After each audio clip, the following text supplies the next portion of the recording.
There's a specific kind of pain that doesn't fit into any category of normal human suffering. It's the pain of opening your heart completely to someone who recognized you at soul level, who saw the deepest parts of you that you'd never shown anyone, and then watching them turn that recognition into a weapon. You loved them with a purity you didn't know you were capable of, and they responded with cruelty that seemed to contradict everything you felt between you. The more love you showed, the worse they treated you. And what breaks you isn't just the mistreatment itself, it's the incomprehensible paradox of it. How can someone who looked into your eyes with that kind of knowing, who touched your soul in ways that transcended every logical explanation, turn around and treat you as if you were nothing, as if the connection you both felt was something to punish you for rather than cherish? You've probably spent countless nights trying to solve this impossible equation, replaying conversations, analyzing their reactions, searching for the moment when everything shifted from recognition to rejection, from intimacy to cruelty. You've asked yourself 1,000 times what you did wrong, how you could have loved better, been different, understood more clearly. But here's what almost no one tells you about this specific dynamic, and what Carl Jung spent decades trying to help people understand. When your twin flame treats you badly in response to your love, it's not actually about you at all. It's about something far more complex and painful happening inside them, something Jung called the shadow's defensive reaction to light. Your love didn't trigger their cruelty because your love was wrong or too much or poorly expressed. Your love triggered their cruelty because it illuminated parts of themselves they've spent their entire life trying to keep hidden, even from their own awareness. And when you love someone at twin flame depth, you don't just see them, you make them see themselves. And for someone who's built their entire identity on not looking at their own wounds, your love becomes the most terrifying mirror they've ever encountered. Jung discovered that the people most capable of profound connection are often the most terrified of it, because deep connection requires psychological nakedness that most people have spent decades building defenses against. Your twin flame's cruelty wasn't rejection of your love. It was rejection of their own vulnerability, their own worthiness, their own capacity to be truly seen and still accepted.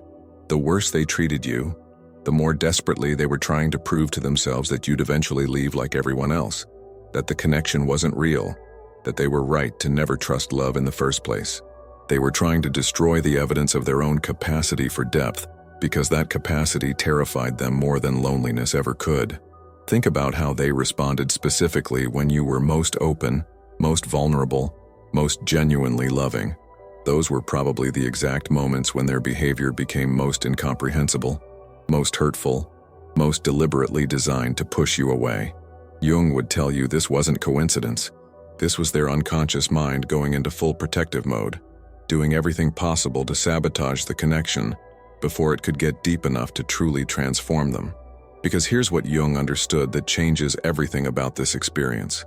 Your twin flame recognized you just as clearly as you recognized them. They felt the depth of what existed between you just as powerfully as you did. But unlike you, they weren't ready to let that recognition change them. They weren't prepared to do the psychological work that twin flame connection demands. They weren't willing to face the parts of themselves that your love was asking them to integrate. So instead of rising to meet you, they chose to destroy the connection through cruelty, hoping that if they hurt you badly enough, you'd leave and take the mirror with you. Their mistreatment of you was never evidence that the connection wasn't real. It was evidence of how real it was, and how terrified they were of that reality. If you've experienced this paradox, if you've loved someone who hurt you more the more openly you loved them, write in the comments what that taught you about the difference between someone's capacity to recognize love and their readiness to receive it. Because sometimes the most important lesson isn't about why they hurt you, but about what their fear revealed about their relationship with their own heart. Jung spent years studying what he called the psychology of cruelty in intimate relationships, and what he discovered was that the people who hurt us most deeply are often the ones who recognize us most clearly. This seems like a complete contradiction until you understand what Jung knew about the human psyche's relationship with truth. We're not actually afraid of darkness. We're afraid of light. We're not terrified of being unseen. We're terrified of being truly witnessed. Because being witnessed means we can no longer hide from ourselves. And for people who've built their entire sense of safety on not looking at their wounds, being seen becomes more threatening than being alone. Your twin flame's cruelty emerged from what Jung called ontological terror, The fear of being known so completely that all your protective mechanisms become useless. Think about what happens when you truly see someone at soul level. You don't just see their best self, you see their wounded child, their defended heart, their secret shame, their carefully hidden inadequacy. Every part of themselves they've spent decades convincing the world doesn't exist. And when you see all of that, and still love them, still choose them, still offer them acceptance without conditions, it doesn't create relief. It creates panic, because now they can't hide anymore. Not from you, and more terrifyingly, not from themselves. Jung observed that people develop psychological armor during childhood as protection against environments that couldn't hold their authentic selves. Maybe they learned that vulnerability led to punishment, that showing need resulted in abandonment, that expressing love made them a target for ridicule or rejection. So they built walls, developed personas, created entire false selves designed to keep them safe from ever being hurt that way again. And those defenses worked, sort of. They kept them protected, but they also kept them isolated, unable to experience the very connection their soul craved most. Then you appeared, and you didn't just knock on those walls, you walked right through them as if they didn't exist. Your recognition of them bypassed every defense they'd spent a lifetime constructing. You saw past the armor to the authentic self they'd been hiding, and that authenticity recognized you in return. For a moment, maybe days or weeks or months, they let themselves feel what it's like to be truly seen. They let themselves imagine that maybe love could be safe, that maybe they could be vulnerable without being destroyed, that maybe you were different from everyone who'd hurt them before. But then the terror set in, because the deeper the connection became, the more they had to lose. Every moment of genuine intimacy was also a moment of increasing vulnerability, increasing risk, increasing potential for the kind of devastating hurt they'd sworn would never touch them again. And their unconscious mind, still operating from childhood survival programming, started sending increasingly urgent danger signals. This person sees too much. This connection is too deep. This love will destroy you when it ends. And it will end, because love always ends, because everyone leaves, because you're fundamentally unworthy of being chosen. These weren't conscious thoughts. They were unconscious beliefs running in the background of their psyche like malware, corrupting every beautiful moment with fear-based predictions of inevitable abandonment. Jung called this the self-fulfilling prophecy of the wounded heart. When you believe you're unworthy of love, you unconsciously create situations that confirm that belief. Not because you want to suffer, but because familiar pain feels safer than unfamiliar joy.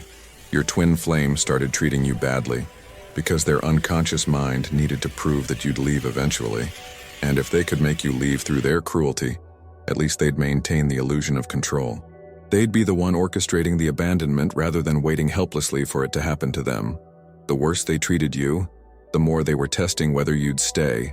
And the more you stayed, the more terrified they became, because your staying meant they might actually have to face the possibility that they were worthy of love.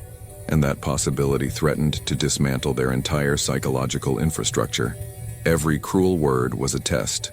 Every withdrawal was a challenge. Every moment of inexplicable coldness was their wounded self asking, "Will you leave me now? What about now? If I show you my absolute worst, will you finally prove I was right to never trust love?" And here's the tragic irony Jung observed. The more committed you were to loving them through their defenses, the more dangerous you became to their protective system. Your unconditional acceptance wasn't soothing their fears, it was amplifying them. Because unconditional love from another person forces you to confront the conditional love you've been giving yourself your entire life. It reveals the cruelty of your internal self-rejection by contrasting it with someone else's genuine acceptance. Your twin flame couldn't treat themselves with the kindness you were offering them, and that dissonance created unbearable psychological pressure.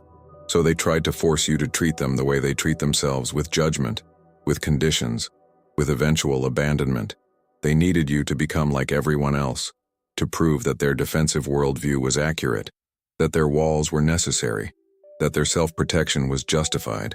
The cruelty wasn't about making you leave, though that was often the result. The cruelty was about trying to transform you from a mirror of their potential into a mirror of their wounds. If they could make you hurt them, judge them, reject them, then they could maintain their familiar identity as someone unworthy of gentle love.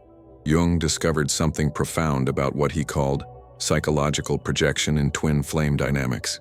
When your twin flame treated you cruelly, they weren't actually responding to who you are. They were responding to what you represented, to the parts of themselves they disowned, denied, or never developed. You became a screen onto which they projected every wound, every fear, every unintegrated aspect of their own psyche. And then they attacked that projection as if it were you, when really they were attacking themselves. Think about the specific accusations they made against you, the qualities they criticized, the ways they claimed you were hurting them when you were only offering love. Jung would ask you to look closely at those accusations, because they're almost always confessions in disguise. If they accused you of being too much, it revealed their terror of their own intensity. If they claimed you were trying to control them, it exposed their own need to control the relationship through withdrawal. If they said you were demanding or needy, it showed their inability to acknowledge their own needs without shame. They weren't describing you. They were describing the parts of themselves they couldn't accept, and they needed to locate those parts outside themselves, in you, so they could attack them without facing their own internal war. Jung called this shadow projection, and he understood it as one of the most painful dynamics in human relationship, because you're being punished for qualities you don't actually possess, blamed for wounds you didn't create, rejected for crimes you never committed. Your twin flame was fighting a battle with ghosts from their past, but you were the one taking all the damage. Every person who hurt them before, every parent who failed them, every relationship that ended badly, every moment of childhood abandonment, all of it got transferred onto you. You became the representative of everyone who ever made them feel unworthy, and they related to you as if you were that collective wound made flesh. This is why nothing you did could fix it. You could love them more purely, communicate more clearly, give them more space, offer more reassurance. It didn't matter, because they weren't actually responding to your actions. They were responding to the accumulated pain of their entire relational history. You were trying to love a person, but they were experiencing you as a threat. Jung observed that people stuck in this pattern often create what he called repetition compulsion cycles. They unconsciously recreate the same painful dynamic from their past, casting new people in old roles, hoping unconsciously that this time the outcome will be different, that this time they'll be chosen, valued, loved the way they needed to be loved as a child. But the repetition almost never brings healing. It just brings more evidence that love is dangerous, and people will always leave. Your twin flame was trying to use your connection to heal their childhood wounds, but they were using the wrong tools. Instead of allowing your love to show them they were worthy of something different, they used your presence to confirm their deepest fears. They made you into the parent who abandoned them, the lover who betrayed them, the friend who rejected them, and then they treated you with all the rage and pain they'd been carrying toward those ghosts for years. The cruelty you experienced wasn't proportional to anything you actually did. It was proportional to the accumulated hurt they'd been storing in their body since childhood, and you became the release valve for decades of unexpressed anguish. Jung understood that this kind of projection creates a terrible bind for the person on the receiving end. You can feel that something is deeply wrong, that you're being blamed for things that don't make sense, that the person you love is seeing someone else when they look at you. But you can't argue with a projection. You can't defend yourself against accusations that aren't really about you. You can't prove your innocence when you're being tried for crimes someone else committed. And the more you try to show them who you really are, the more threatening you become. Because clarity disrupts projection, and disrupting their projection means they'd have to face the real source of their pain, which is the one thing their entire defensive system is designed to avoid. This is where many people make the heartbreaking mistake of trying to love their twin flame into healing. You think if you can just be patient enough, understanding enough, prove your love consistently enough, eventually they'll see that you're not the enemy, that you're safe, that you're different from everyone who hurt them before. But Jung would tell you that you can't heal someone's projection by being more lovable. Projection isn't about you, so changing yourself can't fix it. The only thing that dissolves projection is the projector's willingness to take back what they've placed on you, to own their wounds, to stop fighting their past through their present. And that's work only they can choose to do. Your twin flame's cruelty intensified every time you tried to prove you were trustworthy, because your efforts to be seen accurately threatened their need to keep you as a screen for their unresolved pain. They didn't want you to be different from their expectations, even when those expectations were negative. Because if you were actually trustworthy, actually safe, actually capable of real love, then they'd have to grieve the fact that the people who should have loved them that way in childhood didn't. They'd have to feel the full weight of what they deserved but never received. And that grief felt more unbearable than pushing you away. So they chose familiar pain over unfamiliar healing. They chose the known territory of abandonment over the unknown territory of being truly met. They chose cruelty that confirmed their worldview over love, that would have required them to change it. And you became collateral damage in a war that started long before you arrived and will continue long after you're gone, unless they finally choose to face what they've been running from their entire life. Here's what Jung discovered that almost no one talks about when it comes to twin flame cruelty. The person who treats you worst is often the person who recognizes your light most clearly. And that recognition doesn't always lead to celebration. Sometimes it leads to destruction. Because when someone is deeply identified with their own darkness, with their wounds, with their unworthiness, your light doesn't inspire them to heal. It reminds them of everything they believe they can never become. Your capacity for authentic love, for emotional honesty, for vulnerability without armor, it doesn't give them hope. It fills them with shame about their own limitations. And shame, Jung understood, is one of the most volatile emotions in the human experience. It doesn't typically lead to growth, it leads to attack. Think about how your twin flame responded specifically to your best qualities, the parts of you that are most genuine, most open, most emotionally evolved. Did they celebrate those qualities? Or did they find subtle and not so subtle ways to diminish them, mock them, punish them? Jung would tell you this wasn't accidental. When someone is ashamed of their own emotional unavailability, your emotional availability becomes threatening. When someone has closed their heart for protection, your open heart becomes a judgment they didn't ask for but can't escape. When someone has convinced themselves that depth and authenticity are weaknesses, your demonstration that they're actually strengths creates cognitive dissonance they resolve by attacking you instead of examining their own beliefs. Your twin flame wasn't threatened by your flaws. They were threatened by your capacity to love genuinely in a way they'd convinced themselves was impossible or foolish or dangerous. Every time you showed up with authenticity, you were inadvertently proving that the walls they'd built weren't necessary, that the protection they'd chosen wasn't inevitable, that a different way of being in relationship was possible. And that possibility was terrifying, because accepting it would mean acknowledging they'd wasted years, maybe decades, hiding behind defenses that kept them safe, but also kept them from the very connection they craved most.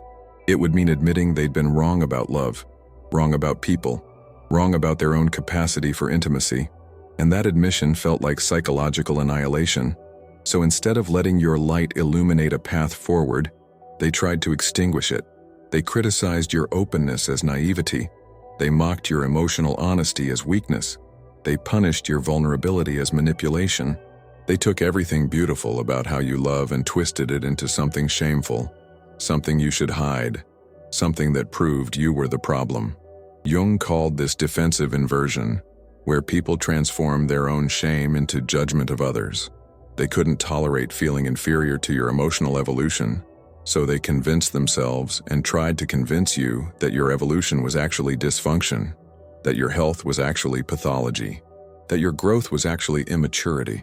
The cruelty came in waves that seemed to correlate precisely with moments when you were most authentically yourself. When you were happy, they found reasons to create conflict. When you were peaceful, they manufactured drama. When you were loving, they became cold. Jung observed this pattern across countless relationships and understood it as the unconscious mind's attempt to maintain homeostasis. Your twin flame had organized their entire personality around a specific level of emotional dysfunction, and when you operated at a higher level, it disrupted their system's balance.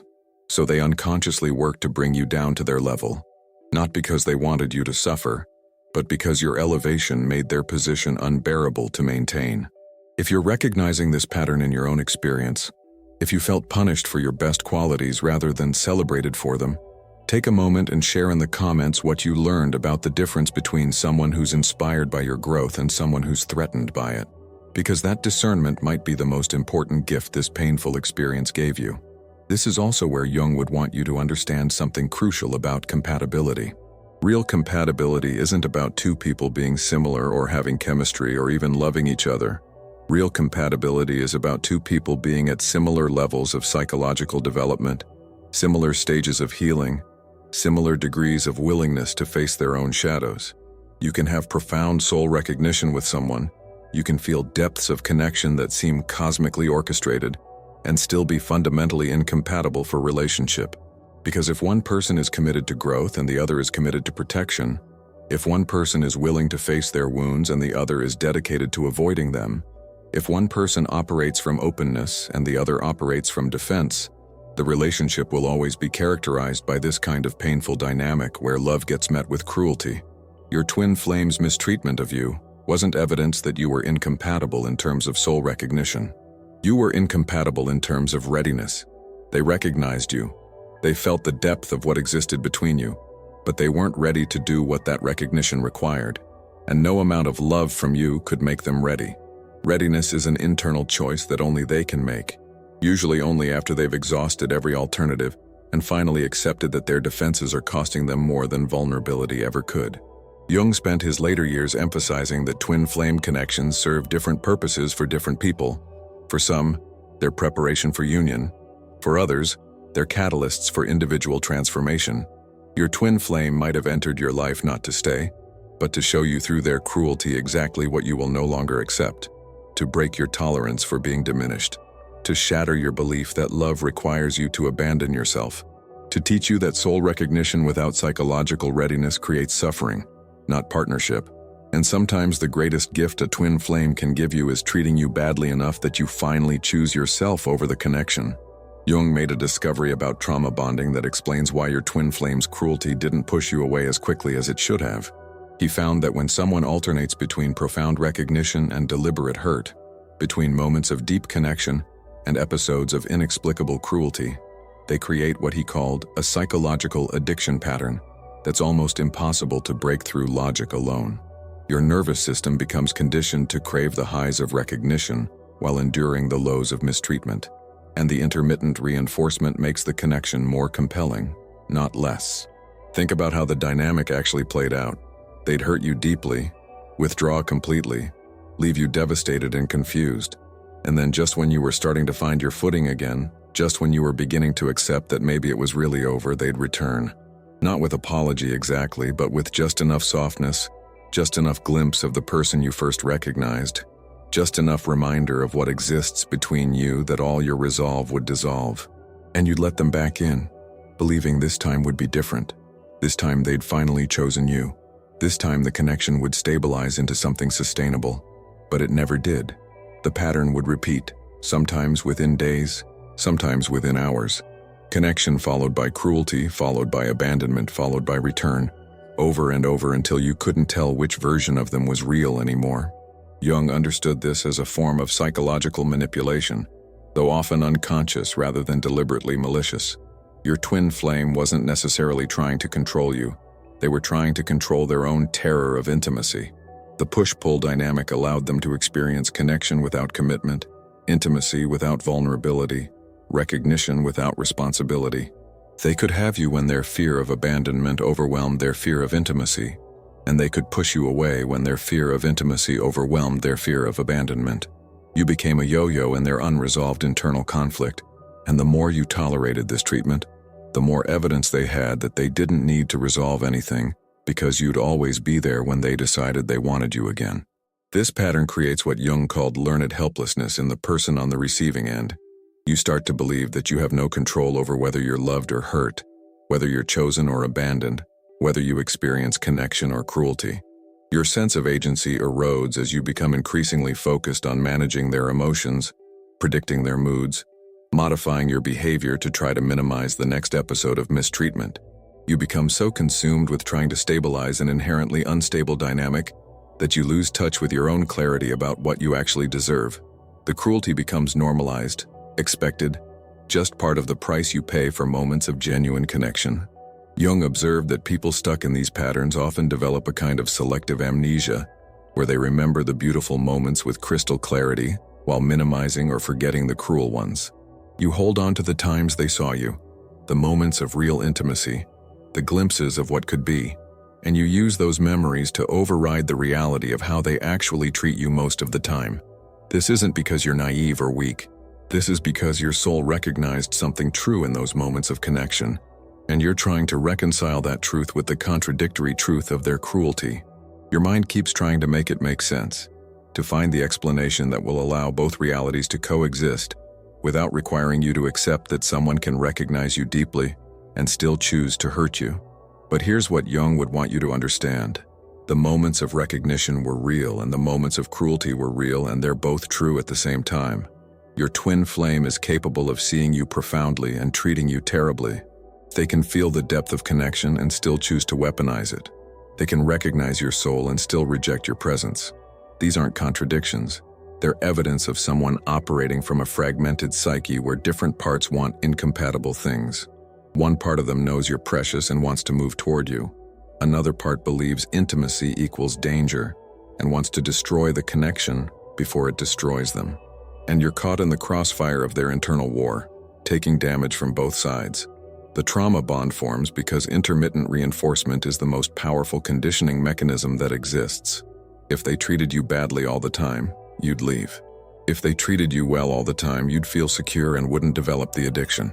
But the alternation between the two creates a neurochemical roller coaster where your brain is constantly seeking the next hit of connection while trying to avoid the crash of cruelty. The unpredictability keeps you hypervigilant, always monitoring, always hoping, always trying to figure out what you can do differently to get more of the good and less of the bad. And that hypervigilance masquerades as love when really it's trauma response. Jung worked with many people trapped in these dynamics, and he found that breaking free required something that felt almost impossible. You had to become willing to lose the connection entirely, not as a manipulation to make them change, but as a genuine acceptance that staying connected to someone who alternates between recognizing and rejecting you is more damaging than losing them would be.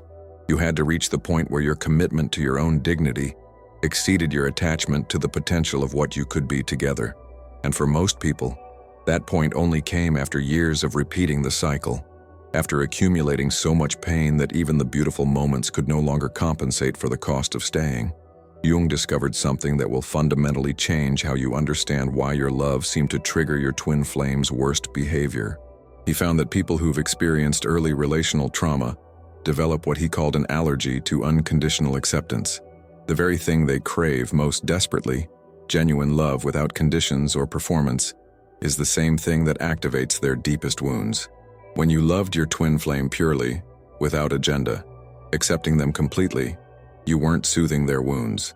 You were pouring salt directly into them, because unconditional love from you highlighted every moment of conditional love they received in childhood, every time they had to earn affection, every instance where their worth was tied to their performance or behavior or ability to meet someone else's needs. Your acceptance revealed the absence of acceptance in their formative relationships, and that contrast was unbearable. Think about what unconditional love actually requires someone to receive. It requires believing you're worthy of it. It requires trusting that it won't be withdrawn the moment you disappoint or fail or show your full humanity. It requires having a template in your nervous system for what safe love feels like, a blueprint created in childhood through consistent experiences of being valued simply for existing. If someone doesn't have that template, unconditional love doesn't feel like safety. It feels like a setup. It feels like the calm before the inevitable storm. It feels like the universe giving them something precious specifically, so it can be taken away more painfully later. Your twin flame's cruelty was often their attempt to speed up what they believed was inevitable. If you were going to leave eventually, if your acceptance was going to turn to rejection eventually, if this love was going to become conditional eventually, they wanted to control when and how it happened. Better to push you away on their terms than wait helplessly for you to discover they weren't worthy of the love you were offering and abandon them. Better to be the villain in the story than the victim. Better to destroy the connection themselves than give you the power to destroy them. So every time you showed up with genuine love, it triggered their anticipation of eventual abandonment, and they responded to the abandonment they expected rather than the love you were actually offering. Jung called this living in past future rather than present. Your twin flame was never actually with you in the current moment. They were simultaneously in their past, reliving every abandonment they'd ever experienced, and in an imagined future where you inevitably leave them, the present where you were actually choosing them, actually showing up, actually loving them, barely registered. They couldn't receive what was actually happening because they were too busy defending against what they feared would happen. And every defensive action pushed them closer to creating the very abandonment they were trying to prevent. The cruelty was a self-fulfilling prophecy, destroying the connection they were terrified of losing. Jung observed that this dynamic often intensifies precisely at moments of deepening intimacy. Your twin flame might have seemed fine, even enthusiastic during the early stages of connection when everything was still surface level. But the moment things shifted toward real emotional depth, toward genuine commitment, toward the kind of intimacy that would require them to be truly vulnerable, the cruelty escalated. This wasn't because they stopped caring about you. This was because deeper intimacy meant more to lose, higher stakes, greater vulnerability, increased danger. Their unconscious mind interpreted your movement toward deeper connection as movement toward greater potential devastation, and it activated every defense mechanism available to stop you from getting closer. If this resonates with you, if you noticed that the worse their treatment became the more you tried to love them, share in the comments what that taught you about the difference between someone running from you and someone running from themselves. Because sometimes the person who pushes you away most desperately is the person most terrified of how much they actually need you. This is where Jung's concept of the wounded inner child becomes critical to understanding. Your twin flame's cruelty wasn't coming from their adult self. It was coming from the terrified child inside them, who learned that love is dangerous, that vulnerability leads to pain, that showing need results in rejection. When you offered them unconditional acceptance, you were speaking to their adult self, but their wounded child was the one responding. And that child only knew one way to stay safe: push away anyone who gets close enough to hurt them the way they were hurt before. Every cruel word was that child screaming, "Leave before you destroy me." Every withdrawal was that child hiding in the emotional bunker they built for survival. Every rejection was that child testing whether you'd abandon them like everyone else did. The tragedy Jung recognized is that you can't heal someone else's inner child, no matter how much love you offer. That child won't trust you because they don't trust anyone. They've learned through painful experience that adults lie, that promises get broken, that love gets withdrawn, that safety is an illusion. The only person who can heal that wounded child is the adult who carries them, and only when that adult finally chooses to turn inward, to acknowledge the child's pain, to reparent themselves with the consistency and safety they never received. Until your twin flame does that work, every relationship will activate the same wounds, trigger the same defenses, result in the same pattern of intimacy followed by cruelty, followed by abandonment. Jung spent years emphasizing that we can't love someone into healing. We can offer a mirror for what healed love looks like. We can demonstrate that safe intimacy is possible. We can create space for someone to choose differently. But we can't make them choose it. We can't want their healing more than they want it. We can't do their internal work for them. And most painfully, we can't prove through our consistency that they're worthy of consistent love, because worthiness isn't something that can be proven externally. It's something that must be claimed internally, and only they can do that claiming. Your twin flame's cruelty wasn't your failure. It was their wound. And you standing in their blast radius taking damage while they fought their internal war didn't help them heal. It just meant both of you were bleeding. The most loving thing you could have done, though it might have felt like the cruelest, was to step out of range, to let them face the consequences of pushing away someone who actually loved them, to stop absorbing the impact of their unhealed trauma. Because sometimes people only choose healing when the cost of staying wounded finally exceeds their fear of change. Jung made a profound observation about what happens to the person who endures cruelty from their twin flame. He found that this experience, as devastating as it is, often serves as the catalyst for the deepest level of psychological transformation available to human consciousness. When someone you recognized at soul level treats you badly in response to your love, it doesn't just break your heart. It shatters every illusion you've been carrying about love, worthiness, and your own patterns. And in that shattering, Jung believed, lies the potential for what he called radical individuation, the process of becoming so completely yourself that you're no longer dependent on external validation for your sense of worth. The cruelty you endured forced you to ask questions you might have avoided your entire life. Why did you stay as long as you did? What made you believe that someone treating you badly was acceptable as long as the connection felt deep? Where did you learn that love requires suffering, that intensity equals intimacy, that you have to earn affection through endurance? These aren't comfortable questions. They require you to look at your own wounds, your own patterns, your own unconscious beliefs about what you deserve. But Jung understood that this uncomfortable self-examination is where transformation lives. Think about what you were actually doing while trying to love someone who kept hurting you. You were abandoning yourself repeatedly, choosing their potential over your reality, prioritizing the connection over your own dignity, hoping that your love would be enough to heal their wounds. And every time you chose them over yourself, you were reinforcing a pattern that probably started long before you met them. Maybe you learned in childhood that your needs don't matter as much as keeping other people comfortable. Maybe you discovered that love is something you have to chase, earn, prove yourself worthy of receiving. Maybe you internalized the belief that your value comes from how much you can give rather than from your inherent existence. Your twin flame didn't create these patterns. They activated them. And in that activation, they gave you the opportunity to finally see and heal what's been running your relational life unconsciously. Jung called this the gift hidden in the wound. The person who hurts you most deeply is often the person who most clearly illuminates where you still need to grow. Your twin flame showed you, through their cruelty, exactly where you betray yourself, where you override your own knowing, where you make yourself smaller to make someone else more comfortable, where you sacrifice your truth to maintain a connection that's fundamentally misaligned. This realization, when it finally comes, feels like waking up from a dream you didn't realize you were having. You look back at your own behavior, your own choices, your own tolerance for mistreatment, and you barely recognize yourself. Who was that person who accepted so little while giving so much? Who was that person who stayed through treatment they'd never counsel a friend to endure? Who was that person who believed love meant sacrificing themselves on the altar of someone else's unreadiness? And the answer, Jung would tell you, is that was the person you were before you knew what you know now. That was the unconscious version of you, operating from wounds you hadn't yet healed, patterns you hadn't yet seen, beliefs you hadn't yet examined. The transformation that comes from surviving twin flame cruelty isn't gentle or gradual. It's violent and complete. You don't slowly learn better boundaries. You have them forged in the fire of finally hitting your limit. You don't gently grow self-worth. You claim it desperately after spending so long proving that seeking worth through someone else's validation only leads to devastation. You don't carefully develop discernment.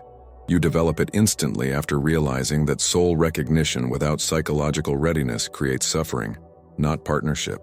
Jung believed that some lessons can only be learned through direct experience of what happens when we ignore them, and twin flame cruelty is often that experience. The person you're becoming through this painful initiation is someone your younger self couldn't have imagined, someone who knows the difference between depth and dysfunction, someone who understands that real love doesn't require you to tolerate cruelty, someone who recognizes that soul connection without reciprocal emotional availability is recognition without relationship, and recognition alone isn't enough. You're developing what Jung called conscious love, the ability to feel profound connection while maintaining clear boundaries, to recognize someone's soul while accepting their current limitations, to honor what exists between you while refusing to sacrifice yourself to potential that may never materialize. This transformation makes you dangerous to the version of love that once would have consumed you. You can no longer be seduced by intensity that isn't backed by consistency.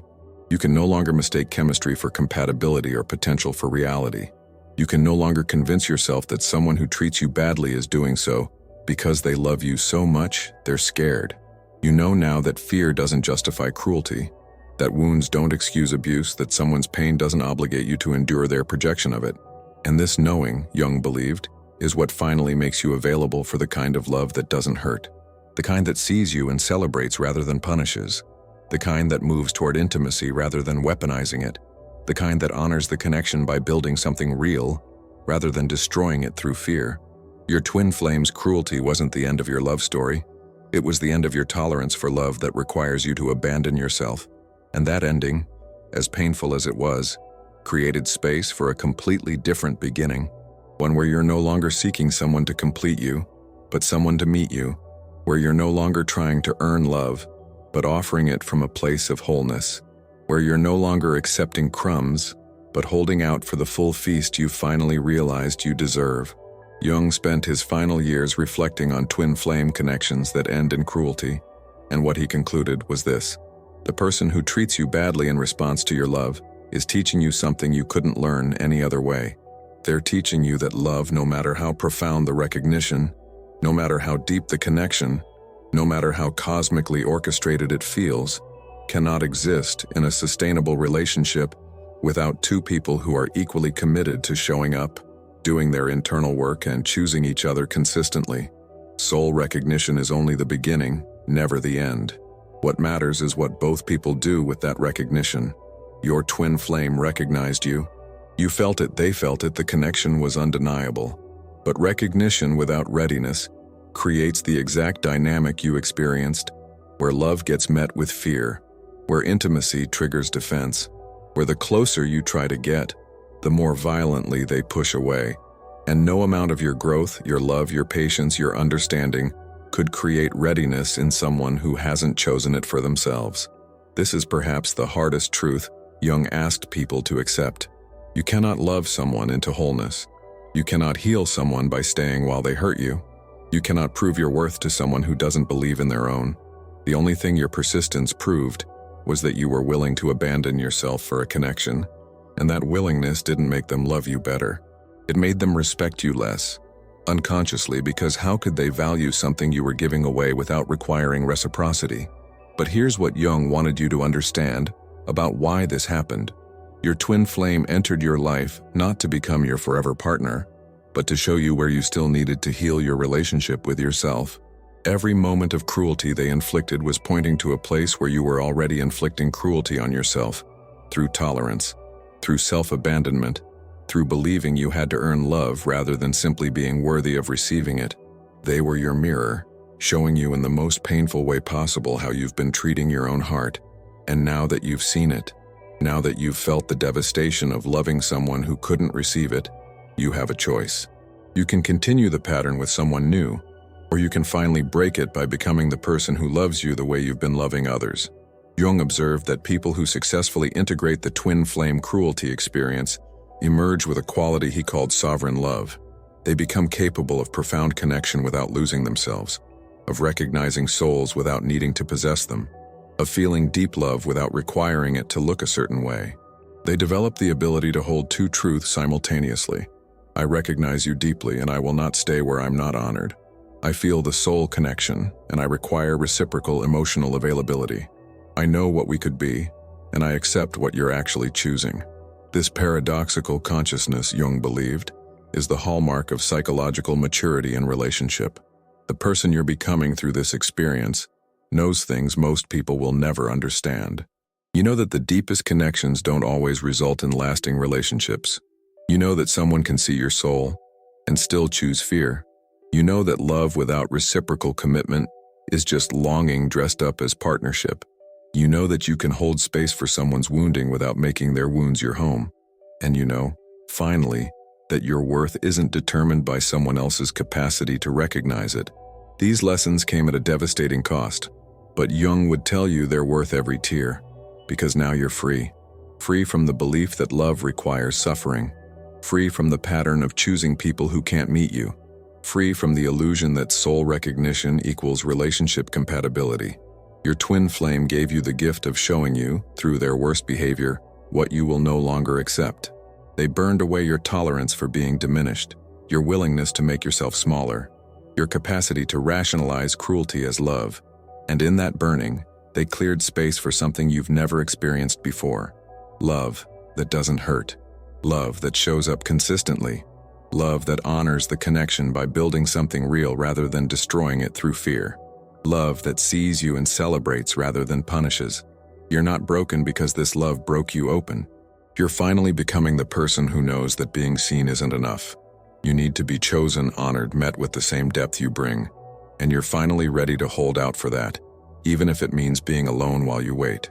If this exploration has helped you see your experience through a new lens, if Jung's insights have given language to pain you thought was incomprehensible, I'd be deeply honored if you'd share in the comments what your twin flame's cruelty ultimately taught you about your own worth. Your story might be exactly what someone else needs to hear to finally choose themselves over a connection that's been destroying them. And if you found value in this journey through Jung's understanding of why twin flames treat us badly when we show them love, I'd love for you to subscribe so we can continue exploring the deeper territories of human connection, healing, and transformation together. Share this with someone who needs to know that the cruelty they endured wasn't about their lovability. It was about the other person's fear. Thank you for trusting me with this tender part of your story, for having the courage to look at painful experiences and ask what they came to teach you, and for being willing to transform your deepest wound into your greatest wisdom. You didn't lose your twin flame. You found yourself. And that finding, as painful as the journey was, is the most precious gift you could have received. Until we meet again in the next exploration of what it means to love, to lose, and to become whole through the breaking.